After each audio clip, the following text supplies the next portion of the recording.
сәлеметсіздер ме достар, бүгін біз математика пәнінен 738-ші есепті шығаратын боламыз. Бізде үшеуі берілген. Біріншісінде бөлшектердің бөлімін 10 санына келтіріп, ондық бөлшек түрінде жазыңдар деп тұр. Екіншісінде бөлшектердің бөлімін 100 санына келтіріп, ондық бөлшек түрінде жазыңдар деп тұр. Үшіншісінде бөлшектердің бөлімін 1000 санына келтіріп, ондық бөлшек түрінде жазыңдар деп тұр. Енді біріншісін жазып көрейік. 2-ден 1-ді 5-ке көбейтеміз, 10-нан 5 болады. Оны ондық бөлшекке айналдырсақ, 0,10-нан 5 болады. Келесі 5-тен 2, оны 2-ке көбейтеміз, 10-нан 4 болады. Ондық бөлшекке айналдырсақ, 0,10-нан 4. 5-тен 7-ні 2-ке көбейтеміз, 10-нан 14 болады. Оны ондық бөлшекке айналдырсақ, 1,10-нан 4 болады. Енді келесі 5-тен 4-ті 2-ке көбейтеміз, 10-нан 8.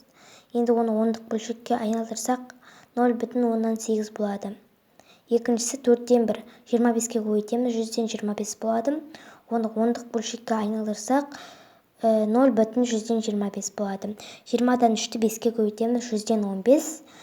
Ондық бөлшекке айналдырсақ, 0,100-ден 15. 25-ті 8-ке көбейтеміз, 4-ке көбейтеміз, екеуінде.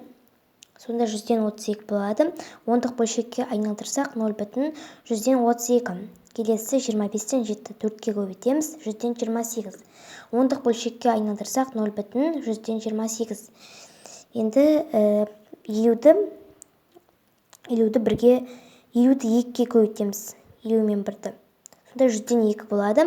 Оны ондық бөлшекке айналдырсақ, 0,100-ден 2. Үшіншісі 125-тен 6. Оны 8-ге көбейтеміз, 1000-нан 48. Ондық бөлшекке айналдырсақ, 0,1000-нан 48. Келесі 250-ден 3-ті көбейтеміз 4-ке, 1000-нан 12. Оны ондық бөлшекке айналдырсақ, 0,1000-нан 12. Енді 500-ден 9-ды 2-ке көбейтеміз, 1000-нан 18. Ондық бөлшекке айналдырсақ, 0,1000-нан 18. Келесі 200-ден 7-ні 5-ке көбейтеміз, 1000-нан 35 болады. Оны ондық бөлшекке айналдырсақ, 0,1000-нан 35. Егер ұнаса лайк басып, каналға тіркелуді ұмытпаңыздар.